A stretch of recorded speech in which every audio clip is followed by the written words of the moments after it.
Hey there, I'm James. I'm 25, and yeah, I've got some special needs. But trust me, that doesn't stop me from giving it my all every day at the recycling plant where I work. Those conveyor belts, they're my turf. Yo, James, can you speed up belt 3?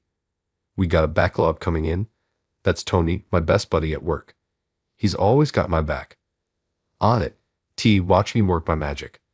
I love when the belts are running just right. It's like a symphony of recycling, and I'm the conductor. Speaking of bosses, my supervisor, Sarah's pretty cool.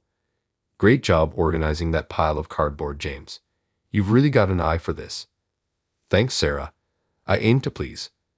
After a long day saving the planet, one recycled item at a time, I head home to my folks. Mom's usually there with a big smile and an even bigger hug. How was work today, sweetie?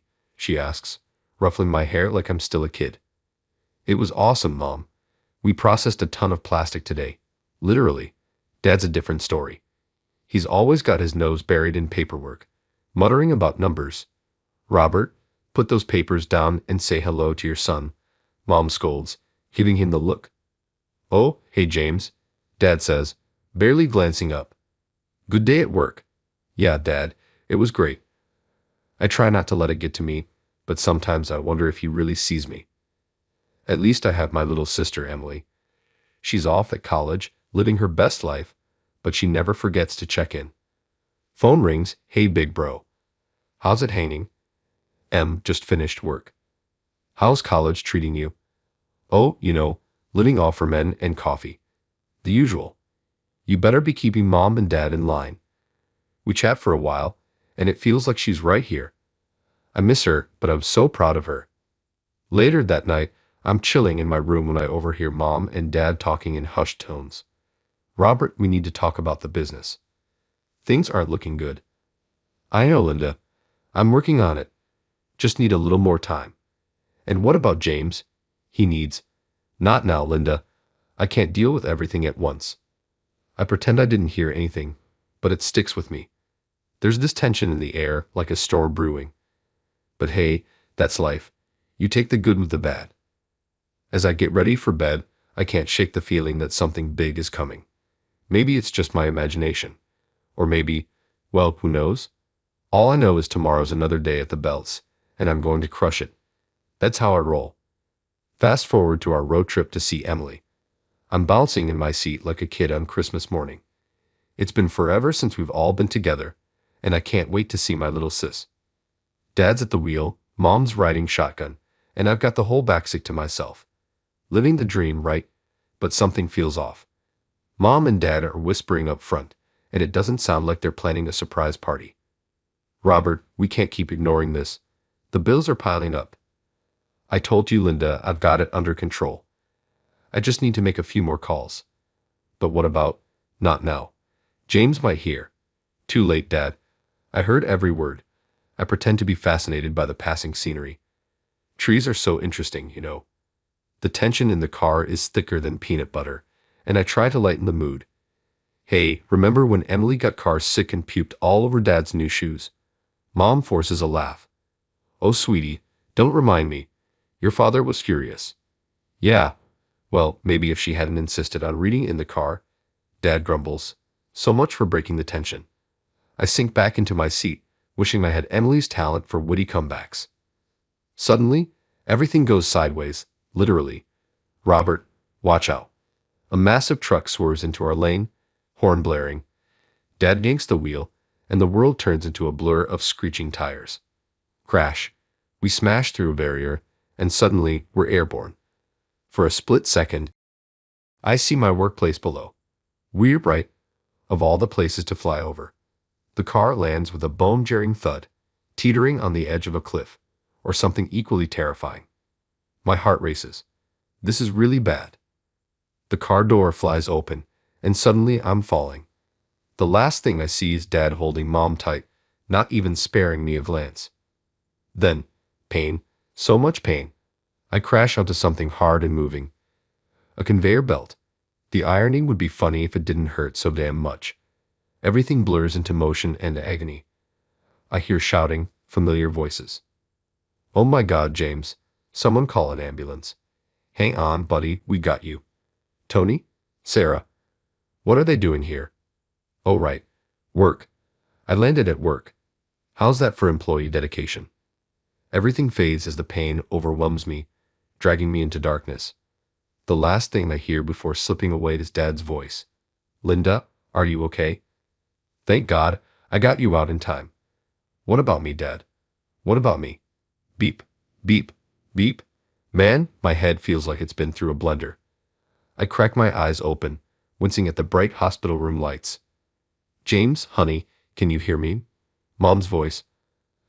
I try to speak, but my throat feels like sandpaper. Water, I croak. Mom helps me sip some, and I finally manage to take in my surroundings. Nearby, Dad is on the phone. Yes, I understand the gravity of the situation, but surely we can come to some arrangement to avoid a lawsuit, he says. Lawsuit? What's he talking about? Mom notices my confusion and tries to comfort me. Don't worry about that now, sweetie.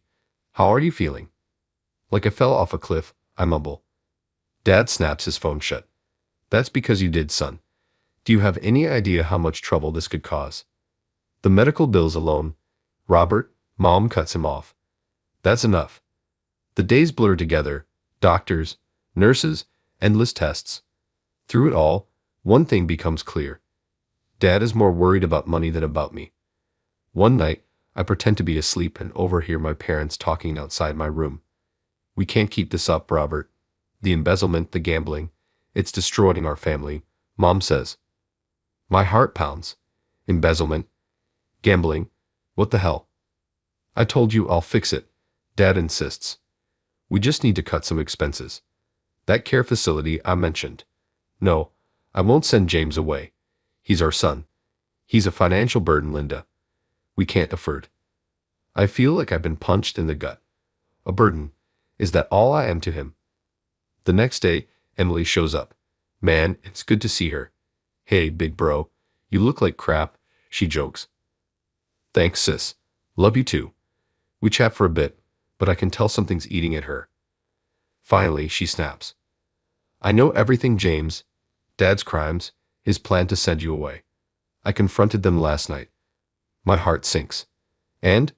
Dad tried to justify it. Mom just stood there, silent. Betrayal. That's the only word for what I feel. What are we going to do, Em? I ask, desperate. She grabs my hand. We're going to fight. You and me against the world, just like when we were kids. For the first time since the accident, I feel a spark of hope. As the weeks pass and I push myself in physical therapy, that spark grows. I work harder than ever, teeth gritted against the pain. The nurses and therapists are impressed, but I'm not doing this for them. I'm doing it for me. One day, as I'm struggling through exercises, I hear Dad talking to my doctor. So, about that care facility. That's it. I've had enough. No, I say, loud enough for them to hear. Dad turns, startled. James, you don't understand. I understand plenty. I cut him off. I'm not going anywhere. This is my life and I'm taking control of it. Starting now. The look on his face. Priceless. But this is just the beginning. I've got plans, big plans. And I'm not letting anyone stand in my way. Watch out, world. James is coming back stronger than ever. Physical therapy is brutal, but I'm relentless. Every day, I push harder, fight through the pain, and prove everyone wrong. Finally, the day comes when I'm cleared to return to work. James, man, it's good to have you back. Tony grins, giving me a hearty slap on the back. Sarah's there too, beaming. We've missed you around here, she says. How are you feeling? Ready to kick some recycling butt, I reply, and I mean it. They ease me back into things, but I'm not holding back. I throw myself into every task, learning new skills, even taking on extra shifts. I'm determined to make a mark. One day, Sarah pulls me aside. James, can we talk? I've been watching your progress and, well, how would you feel about promotion? A supervisory role? My jaw drops. Are you serious? Dead serious, she says, smiling. You've earned it. Meanwhile, at home, everything is imploding. Dad's business partner has discovered the embezzlement, and the whole scheme is collapsing like a house of cards. How could you do this, Robert? Mom cries, but there's anger in her voice. To our family, to James.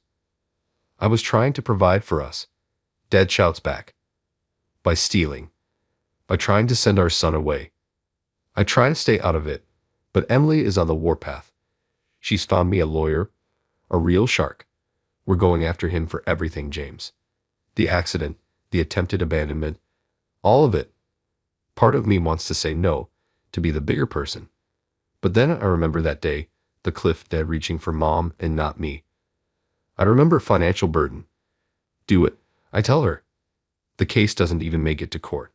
Dad goes down for embezzlement, and his lawyer advises him to settle everything else. It's enough for me to get my own place and start fresh. Moving day arrives, and Mom is there, helping me pack. There are tears in her eyes. I'm so proud of you, sweetie, and I'm so sorry. I hug her tight. It's okay, Mom. We're going to be okay. My new apartment isn't much, but it's mine. All mine. That night, after everyone has left, I stand on my small balcony, looking out at the city. My city. My life. My phone buzzes. It's Emily. How's the new place, big bro? It's perfect, Em. Everything's perfect. And for the first time in my life, I really mean it. I'm not just the guy with special needs anymore. I'm James, supervisor, apartment dweller, survivor. I'm free. The story has ended, but now I have a question for you. If you were in my shoes, could you ever forgive a parent who saw you as a burden and chose to save someone else in a life or death situation? What would it take for you to consider reconciliation? Drop your thoughts in the comments below.